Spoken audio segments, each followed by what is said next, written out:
ძალიან ხშირად მთხოვდნენ მომეწვია მარტოხელა დედა. ჩემს ხელს არ ვაძლევდი დატირების საშუალებას. დაშორების მერე რამოდენიმე ხანი კი და იტირო, ხა ცოტა ხანი უნდა გაგრძელდეს ოღონდ. არ მithქვამს არადოს, რატომ მომივიდა ეს? არ გეცოდებოდა შენ? არ მეცოდებოდა ჩემი თავი. ბევრჯერ მინდოდა ქმართან შერიგება. მაინც იგივეს ვაწყდებოდით ორივე. ბავშვებისთვისაც ცუდია, იცი?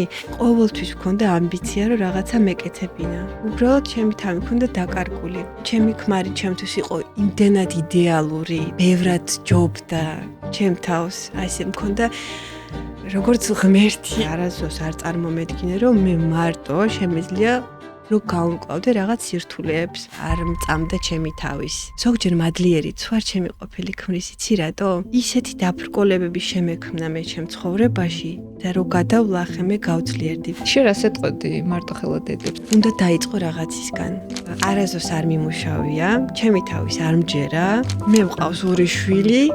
მე ვცხოვრობ მშობლების ბინაში. ეხლა რო ვიხსენებ იმ დროს შენი აზრით რა ემოცია მაქვს? დღეს სხვა ადამიანი ხარ? მე ჩემში ისეთი ძალები აღმოვაჩინე, ამას ვერ ვიფიქრებდი წლების წინ. Google-ში ვწერდი წიგნები ფინანსური განვითარებისთვის. ერთხელ არ გამოგივა, ორჯერ, სამჯერ, მეხუთეჯერ, მეექვსეჯერ, მეათეჯერ, მაგრამ გამოგივა.